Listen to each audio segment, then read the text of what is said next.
नमस्कार दर्शक बंधु देखो আমি आज दशभुजामा ব্লগস आज প্রতি 23 কার্তিক মাস দামোদর মাস নিয়ম সেবার মাস এবং শেষ হয়ে গেল রাস পূর্ণিমা দিন কিন্তু তবু কার্তিক মাস পুরো শেষ পর্যন্ত তোমরা কার্তিক পূজা পর্যন্ত দীপদান করতে থাকবে। আমি কিভাবে দীপদান করেছি দেখো, থালাটাকে খুব সুন্দর করে সাজিয়ে নিয়েছি, তুলসী পাতা চন্দন সমস্ত কিছু এতে দিয়ে আমি আমার পিতলের প্রদীপেই দীপদান করছি। এতে শঙ্খও আছে, শঙ্খকেও আমি সমস্ত কিছু ফুল জল দূর্বা সমস্ত কিছু দিয়ে দিয়েছি, ধূপ দীপকেও আমি ফুল টুল দিয়েছি এবং দেখো তুলসী পাতা দিয়ে অবশ্যই খুব সুন্দর করে থালাটাকে সাজিয়ে তোমরা খুব ভালো করে দীপ দান করবে। আমার তুলসী পাতা সাজানোটা দেখতে পাচ্ছ কিনা দেখে নাও, আমি তো ঠিক দেখাতেও পারি না। যাই হোক, এই দেখো খুব সুন্দর করে তুলসী পাতা দিয়ে আমি সাজিয়ে দিয়েছি। শ্রীকৃষ্ণ গোবিন্দ ভগবান নারায়ণকে আমি এখন দীপদান করব। সকাল এবং সন্ধ্যে প্রতিদিন দীপদান করো। কার্তিক মাস একটা দীপদান করলে 1000 দীপদানের ফল পাবে।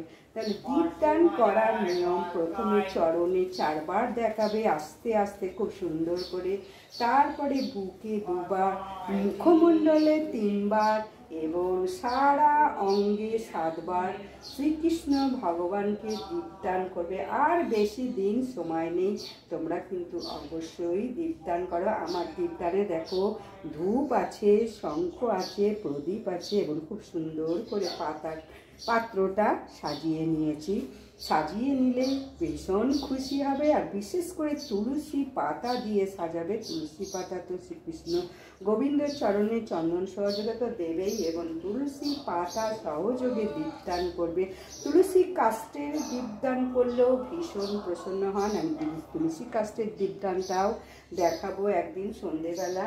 এখন আমি দেখাচ্ছি শ্রীকৃষ্ণ গোবিন্দ ভগবানকে কিভাবে দীপদান করে। দেখো চরণে আমি ঠিক আস্তে আস্তে মানে 4 বার বলবো, হরে কৃষ্ণ কৃষ্ণ কৃষ্ণ হরে হরে, হরে রাম রাম রাম হরে হরে, হরে কৃষ্ণ কৃষ্ণ কৃষ্ণ হরে হরে, হরে রাম রাম রাম হরে হরে, হরে কৃষ্ণ কৃষ্ণ কৃষ্ণ হরে হরে, হরে রাম রাম রাম হরে হরে। এইভাবে 7 বার আমি পুরো 4 বার 2 বার 3 বার এবং 7 বার সারা অঙ্গে দেখলাম। এবার অন্যান্য দেবতাদের মুখমণ্ডলে দেবে 3 বার করে। এটা সবসময় মাথায় রাখো, অন্যান্য দেবতাদের চরণেও নয়, বুকেও নয়, মুখমণ্ডলে 3 বার দেবে।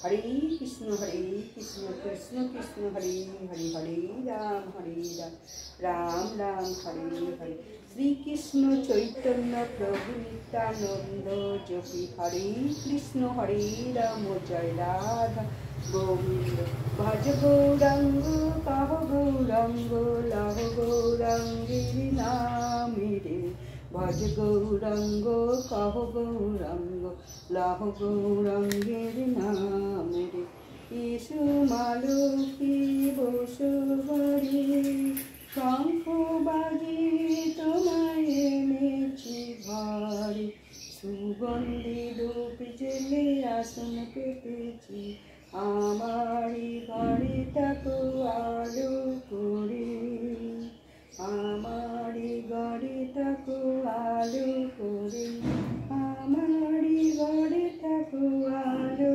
করে। শ্রীকৃষ্ণ গোবিন্দ নারায়ণ এবং লক্ষ্মী দেবী আমার এখানে গৃহে রয়েছে।